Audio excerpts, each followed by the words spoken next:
लोढा साहेबांनी ही शाळा प्रायव्हेटायझेशन एनजीओला देण्याचा निर्णय घेतलेला आहे। मला जर दत्तक द्यायचं असेल तुमची खासगी शाळा द्या, पोलिसांना प्रायव्हेटायझेशन करणार, आमदार पद सोडा ना, तिकडे कोण एनजीओ चांगला चालवणार, रिक्षावाल्याचा मुलगा रिक्षावाला जात पाहिजे, त्यांनी प्रगती करायला नको, हे त्यांची मानसिकता आहे। मुंबई महानगरपालिकेचे पैसे तर MMRDA आणि म्हाडामध्ये युज करत आहेत। ही शाळा मुंबई महानगरपालिकेची आहे, चालवण्याची जबाबदारी कोणाची? मुलांना चांगलं शिक्षण देणं, आमच्या जीवनाची सुरुवात त्याच्यातून झालेली आहे। बीजेपी के कार्यकर्ता अंदर खड़े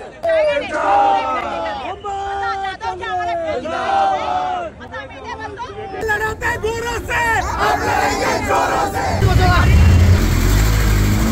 मुर्दाबाद मुर्दाबाद मुर्दाबाद। अस्सलामुअलैकुम भाई लोग, कैसे हो आप सब? मॉर्निंग मुंबई जा रहे हैं, हमारे साथ में मोर्चा रखे हैं। एजुकेशन डिपार्टमेंट की तो खोखला करने का काम कर रही है बीजेपी गवर्नमेंट, उसके खिलाफ हमारे आमदार असलम शेख साहब ने मोर्चा रखे है। तो आपको चलिए बताते हैं विस्तार से मोर्चे में कौन कौन है उपस्थित।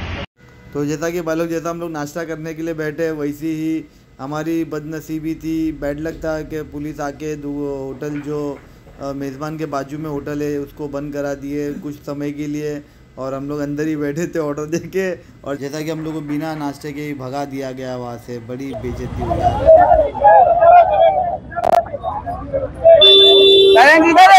लेडीज लोग आ जाओ,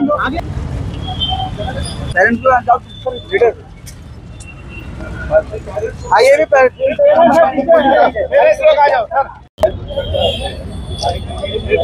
शाळा नुसताच बांधण्यात आली आणि इथे चांगल्या पद्धतीने क्लासेस चालू आहेत, मुलं आहेत, शिक्षक आहेत। आज त्याच्यावरती जे आहे लोढा साहेबांनी ही शाळा प्रायव्हेटायझेशन एनजीओला देण्याचा निर्णय घेतलेला आहे। लोढा साहेबांना अख्तियार आहे का, त्यांचा खाता आहे का, दुसऱ्यांदा महानगरपालिकामध्ये अशी प्रोव्हिजन आहे का कुठल्याही शाळाला त्यांना दत्तक देता येतं का?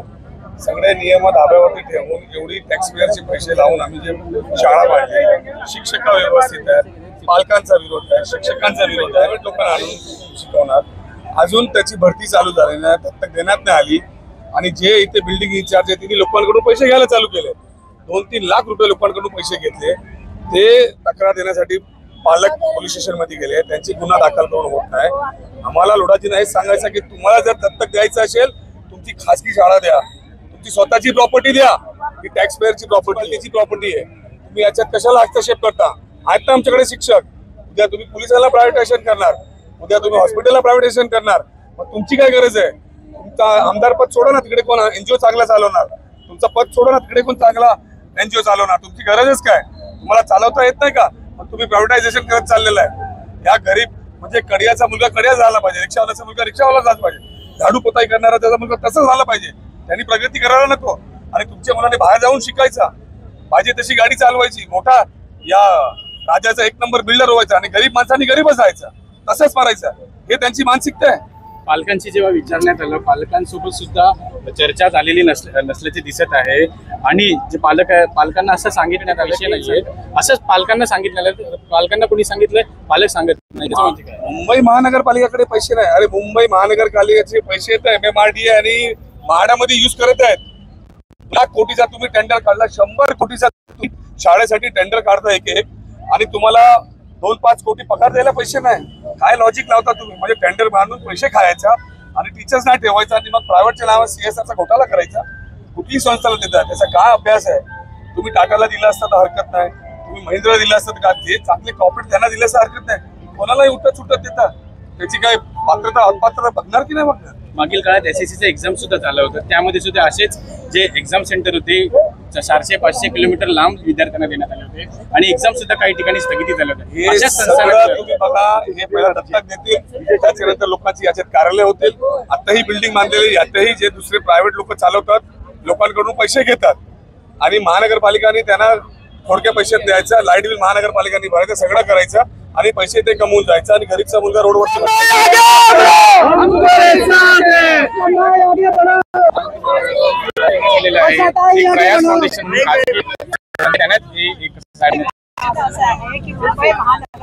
किंवा राज्य सरकारचं मूलभूत शिक्षण देणं, लोकांसाठी आरोग्य व्यवस्थापन करणं, हे दोन्ही व्यवस्थापनामध्ये फेल आहेत ना। आपण जर बघतो तर मुंबई महानगरपालिकेच्या बजेटबद्दल तुम्ही आता प्रश्न विचारता एकाला ऐकलं. मुंबई महानगरपालिकेचं बजेट हे काही स्टेटच्या त्या बजेटपेक्षा पण मोठं बजेट आहे. मुंबई महानगरपालिकेच्या जमिनी मोठ्या प्रमाणामध्ये ज्या आहेत त्याच्यामध्ये किती गैरव्यवहार झाला हे आम्ही त्या ठिकाणी सांगितलेलं आहे. देवनाच्या बाबतीमध्ये आम्ही बोललेलो आहे. मागील काळामध्ये आम्ही बाकीच्या जमिनीच्या गैरव्यवहार बाबतीत बोलले. त्याच्यामध्ये मोठ्या प्रमाणामध्ये काम न करता लोकांच्या अकाउंटमध्ये पैसे मुंबई महानगरपालिकेने टाकले. त्याचं संगणमत कसं चालतं त्याचा पूर्ण आम्ही विस्तार त्या ठिकाणी जे आहे ते प्रेस कॉन्फरन्सच्या माध्यमातून सांगितलं. माझा प्रश्न असा आहे मुंबई महानगरपालिकेच्या शाळा तुम्ही त्या ठिकाणी जे आहे ते 100 कोटी रुपये खर्च केले. मग ते जे होतं ती शाळा मुंबई महानगरपालिकेची आहे. चालवण्याची जबाबदारी कोणाची? मुंबई महानगरपालिकेची. आज या शाळेमध्ये मुलं येतात ती कोण मुलं असतात? ज्यांना प्रायव्हेट शाळा, ज्यांना कॉन्व्हेंट शाळा, ज्यांना पब्लिक शाळा, ज्यांना शाळेमध्ये पैसे देणं परवडत नाही अशी गरिबांची मुलं येतात. तुमचं नैतिक कर्तव्य काय? अशा मुलांना चांगलं शिक्षण देणं, अशा मुलांना घडवणं की ते भविष्याचे जे आहे ते उत्तम नागरिक बनतील, चांगल्या क्षेत्रामध्ये जाऊन पुढे येतील. आम्ही बघितलंय मंगेश म्हस्कर राव ज्या वेळेला आम्ही होतो त्यावेळी 10वीला पहिला आलेला होता बोर्डामध्ये. तो एक बीएमसी शाळेमधून आला होता. आमच्या जीवनाची सुरुवात त्याच्यातून झालेली. आज तुम्ही बीएमसी शाळांचं काय करताय? प्रायव्हेटायझेशन करत चाललंय. महाराष्ट्र सरकारच्या माध्यमातून मी बघते मधल्या काळामध्ये चंद्रपूरची शाळा अदानीला देण्यात आली. आज एक शाळा कोणाला तर देण्यात आली. का प्रायव्हेट करताय तुम्ही? का करताय? माझा हा प्रश्न आहे. यासाठी माझा हा प्रश्न आहे की याच्या मधलं षडयंत्र काय? लोढाजी स्वतःच्या प्रॉपर्टीमध्ये तर मोठ्या मोठ्या बिल्डिंग बांधतात. मोठ्या मोठ्या बिल्डिंगच्या माध्यमातून श्रीमंत लोकांना विकतात. गरिबांची एखादी जागा असेल तर त्याच्यावर तुमचं लक्ष का? तुम्ही ही जागा त्यांना का दिली? आणि कोणाच्या अधिकाराखाली दिली? जिथे पालकांचा विरोध. तुम्ही पालकांशी बोललात? काल मुलांकडून साफसफाई करून घेतली, बँक साफ करून घेतली, पालकांकडून पैसे घेतले. काय चाललंय? जेव्हा की मुंबई महानगरपालिकेची नैतिक जबाबदारी मुलांना चांगलं शिक्षण देणं. अशीच परिस्थिती आरोग्याच्या बाबतीमध्ये पण आहे. तुम्ही जर बघाल तर आता खूप हॉस्पिटल नव्याने बनवण्याचं काम चाललेलं आहे. राजवाडीमध्ये भेट दिली, मी भाभामध्ये भेट दिली, मी शताब्दीमध्ये मोर्चा काढला. शताब्दी हॉस्पिटलला बनवायचं, भगवतीला बनवायचं आणि प्रायव्हेट माणसाला त्यासाठी षडयंत्र करायचं. MRI प्रायव्हेट माणूस कधीतरी तुम्ही स्वतः जबाबदारी घेणार आहात की नाही? गरीब माणसाला काय आरोग्याचे खेळण्याचं काम करताय? त्याला शिक्षणाला खेळायचं नाही? गरीब मुलांनी मोठं होऊ नये? त्यांनी शिक्षण घेऊ नये?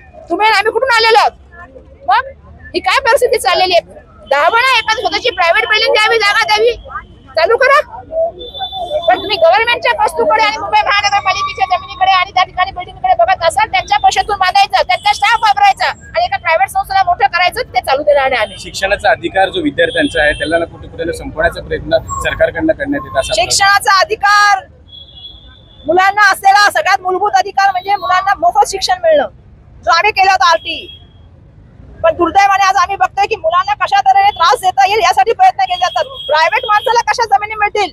मी मुंबईमध्ये तर सातत्याने बोलते. आता तर शाळेमध्ये सुरू झाले मुंबईमध्ये महानगरपालिकेमध्ये. ज्यावेळी की असा शाळा देता येत नाही प्रायव्हेट माणसाला, असा 2014च्या अंतर निर्णय झालेला त्रास झाला सुद्धा. या शाळा का दिली गेली? कुणाच्या दबावाखाली दिली गेली? आणि लोढाजींना माझं नम्र आव्हान आहे की तुम्ही तुमच्या प्रायव्हेट बिल्डिंग मध्ये बांधा शाळा. तुम्हाला एखाद्या संस्थेला द्यायची असेल तर गव्हर्नमेंटच्या शाळांमध्ये, BMच्या शाळांमध्ये होता लक्ष घालू नका. मागील काळात SSC एक्झाम सुद्धा प्रायव्हेट संस्थांना TCSला देण्याची एक खासगी संस्थांना देण्यात आली होती. 400-500 किलोमीटर एवढा लांब त्यांना एक्झामचे सेंटर देणार होते. काही ठिकाणी एक्झाम सुद्धा रद्द माझ्या म्हणे नियोजन शुद्ध कारभाराचा हा एक नमुना आहे. तुम्ही बघा, शिक्षण मंत्री नाही, अर्बन डेव्हलपमेंट मिनिस्टर नाहीत, मुख्यमंत्री नाहीत, कोण निर्णय घेते अशा गोष्टींचे? आणि मुंबई महानगरपालिकेमध्ये 3 वर्ष सत्ता नाही. तुम्ही जसं म्हणताय की एखाद्या इन्स्टिट्यूटला दिलं आणि त्याची कोणी तपासणी करत नाही. ज्या संस्थेला दिलं त्याचा इतिहास काढलाय, त्याची आर्थिक परिस्थिती काढली आहे, कशी काय दिली? कोणाच्या विचाराची संस्था इथे दिल्या जातात? अभ्यास घ्या. मुलांना चांगलं शिक्षण दिलं गेलं पाहिजे, गुणवत्ताधारी शिक्षण दिलं पाहिजे, चांगलं वातावरण दिलं पाहिजे. ही जबाबदारी मुंबई महानगरपालिकेची आहे. माझं आयुक्तांना पण सांगणं आहे, असा निर्णय होतो कसा? कोणाच्या दबावाखाली होतो आणि कोणाच्या सांगण्यात तुम्ही करता? जो भ्रष्टाचार चाललाय ना मुंबई महानगरपालिकेमध्ये, हा पैसा तुम्ही आणलेला नाहीये, हा मुंबईकरांच्या घरातून आणलेला पैसा आहे. हा, तुम्ही लोढाच्या सांगण्यावरून काम करणार? द्या ना लोढाच्या जमिनी, आहे ना प्रायव्हेट डेव्हलपमेंट त्यांची. NGO मार्फत पालकांना सांगण्यात आलेलं आहे की मोफत तुमच्या मुलांना चांगले शिक्षण देण्यात येईल असं सांगण्यात आलेलं आहे. यावर किती वर्ष, किती महिने? नाही, प्रश्न असा आहे, पालकांना विचारले जर तुम्ही जर बघितलं असेल ना, पालक तिथे आम्ही तिथे बघतो असं पालक तिथे आंदोलन करतात. पालकांना जाता येत नाही आतमध्ये. त्यांच्याकडून 5-5 हजार रुपये मागितलं असं आम्हाला काही लोकांनी येऊन सांगितलं. जर पालकांशी बोला. पालकांचा विरोध आहे, कोणाला सांगून घेतले निर्णय? 1200 विद्यार्थ्यांच्या आयुष्याशी खेळण्याचं काम थांबवलं गेलं पाहिजे. असे प्रायव्हेटायझेशन म्हणून तुम्ही सांगा, तुम्ही पण आहात, तुम्ही म्हणजे गरीब फॅमिली तुम्हाला असाल, प्रायव्हेट माणसाला देणं योग्य आहे का? कोण जबाबदारी घेणार त्यांच्या भविष्याची, उद्याची? मुंबई महानगरपालिका स्वतःची भूमिका घेऊ शकत नाही, तर मुंबई महानगरपालिकेने सांगितलं पाहिजे एका ठिकाणी इलेक्शन घ्यायचे नाही, दुसऱ्या ठिकाणी मोठ्या प्रमाणात भ्रष्टाचार करायचे आणि संस्थांना त्या ठिकाणी मोठं करायचं, धंदा आणग्यांना प्रॉपर्टी द्यायचं. मुंबई महानगरपालिकेच्या बंद झालं पाहिजे. जमीन बनाई है उसमें उनको हमारे बच्चे का फ्यूचर दिखता है, क्योंकि उनका पैसा खर्चा नहीं होता, बचता है. ये एनजीओ हमारे बच्चे का फ्यूचर देखेगा. इतना अच्छा एनजीओ है ये. बाजू में डिवाइन स्कूल में आज तक उसको रीडेवलपमेंट में डाला क्यों नहीं? एनजीओ इतना अच्छा है तो बच्चे का फ्यूचर देख रहे और अंदर पॉलिटिक्स का मीटिंग हो रहा है. बना बनाए बिल्डिंग मिल गया उनको और झूठ बोल रहे मानपा को कि सरकार डिपार्ट टीचर नहीं है, हम टीचर फ्री में देंगे. इतना अच्छा मैसेज पहुंचाने वाला एनजीओ हमारे बच्चे को फ्यूचर बनाएगा. उससे अच्छा तो हमारा बच्चा नॉलेज है, हमारा बच्चा पढ़ा ही नहीं. उससे अच्छा तो अगर ये एनजीओ ऐसा पढ़ाएगा तो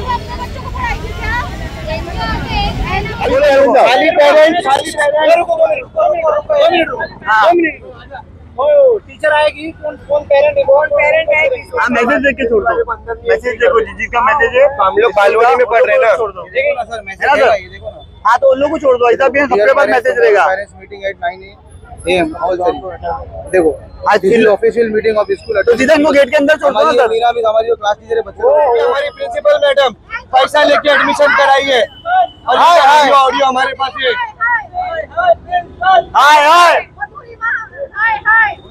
हे आम्ही कापून देणार का? जो जाकर अटेंड नहीं वो जा रहा है अंदर सर. सब फालतू लोग गए अंदर. फालतू लोग आसपास तशी जागा नाहीच आहे.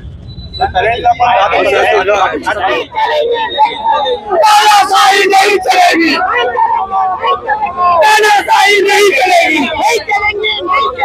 तानाशाही नहीं चलेगी, तानाशाही नहीं चलेगी.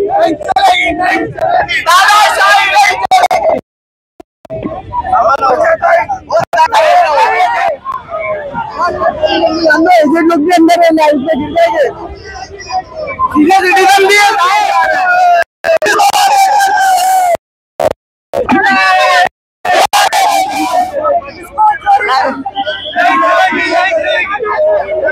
आमदार जे आहेत त्यांनी ही शाळा बांधण्यासाठी सगळे प्रयत्न केलेले आहेत. अस्लम शेख जीने 100 कोटी रुपये आणण्यासाठी प्रयत्न केले, चांगली शाळा बांधली बघा तुम्ही. आणि त्यांनी सांगितलं इथल्या विद्यार्थ्यांना त्या शाळेमध्ये शिकता आलं पाहिजे. हा त्यांना विरोध आहे. त्यांना माहिती आहे ते योजना सांगतील की प्रायव्हेटायझेशन करू नका, गरीब विद्यार्थ्यांना शिकू द्या, कारण प्रायव्हेटायझेशन चाललेलं आहे. त्याला त्यांचा विरोध आहे आणि आमचा येणाऱ्या काळात विरोध राहील. मुंबई महानगरपालिकेमध्ये 3 वर्ष पुढे लोकप्रतिनिधी नाहीयेत आणि जे धडाधड निर्णय चाललेत आणि मुंबईच्या काय म्हणतात शाळा हॉस्पिटल्स सगळं खासगीकरण काय चाललंय, ठेवी तोडल्या. त्यामुळे ह्या भ्रष्टाचाराला आम्ही आवाज उचलण्याचं मागे पण काम केलेलं आहे, येणाऱ्या काळात पण करणार. हम तुम्हारे साथ हैं, संघर्ष करो, हम तुम्हारे साथ हैं. मुंबई कांग्रेस के बच्चे लाइन में खड़े हैं, बीजेपी के कार्यकर्ता अंदर खड़े हैं. स्कूल बना रहे हैं. वर्षाताई संघर्ष करो, हम तुम्हारे साथ हैं. वर्षाताई संघर्ष करो, हम तुम्हारे साथ हैं. वर्षाताई संघर्ष करो, मुंबई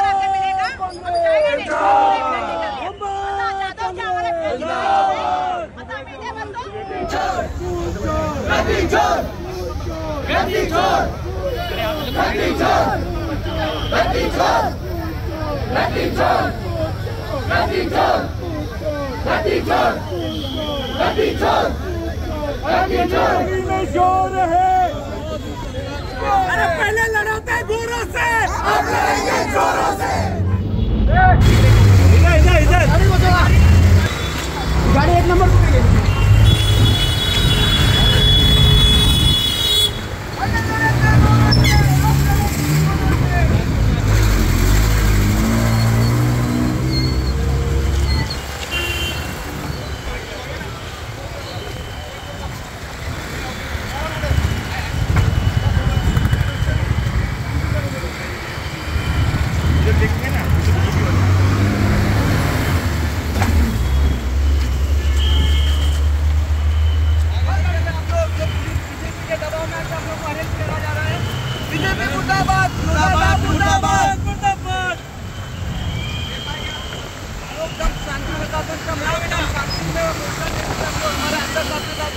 ये बीजेपी के बोलने पे पुलिस को कैसे डाल रहे हम लोग अरेस्ट किए.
भाई इधर क्या करने जा रहे हैं यहाँ पर? हाँ। अरे बच्चे सब अपने जो भाई लोग हैं जो आज मोर्चे में थे, लोग सब थक गए रहेंगे, तो आतिफ भाई और मैंने बोले चलो भाई सबके लिए हम लोग समोसा ले लेते हैं। दादा कितना है समोसा? पूरा लेके आओ।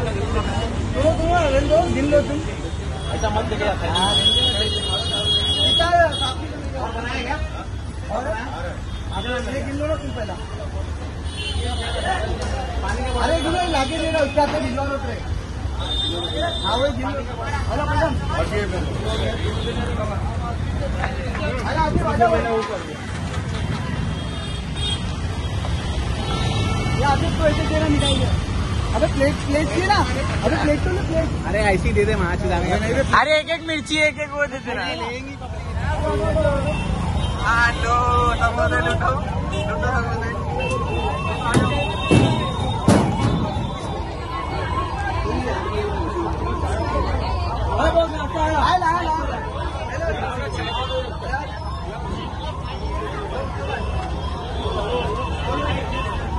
लेडीज लोग को दे दो।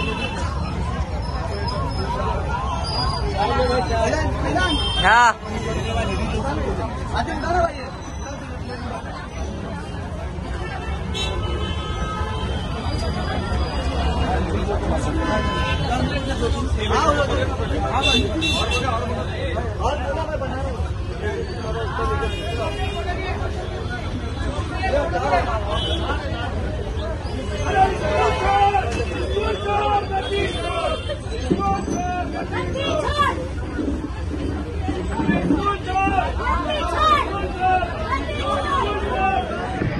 तो जैसा कि अभी मोर्चा खत्म हो चुका है, हमारे अभी पुलिस जो अरेस्ट करी थी हमारे आमदार साहब को, हम सबको वो रिलीज कर दी है। और अभी असलम भाई फिर वहाँ से पैदल चल के वर्षा गायकवाड़ हमारी एमपी के साथ में अपने दफ्तर पे पहुँच गए और उसके बाद से सब लोग ने मिलकर नाश्ता किए और वहाँ से फिर अभी सब अपने घर के लिए अपने काम के लिए निकल चुके हैं। हम लोग भी, मैं मेरी टीम के साथ में, हमारे सलीम भाई जीतू, मोर्चा खत्म हो चुका है। अभी हम जा रहे हैं घर पे, जाके देखिए काम देखिए कौन से नेट के कस्टमर बंद है, कौन से चालू है और क्या किधर पे क्या हो रहा है, सारी अपडेट अभी आपको यूट्यूब पे मिल जाएगी। यूट्यूब पे देखना वीडियो, भाई लोग लाइक करना, सब्सक्राइब करना और कमेंट भी जरूर करना, शेयर करना मत भूलना। चलो भाई लोग, अल्लाह हाफिज़, take care, love you, bye.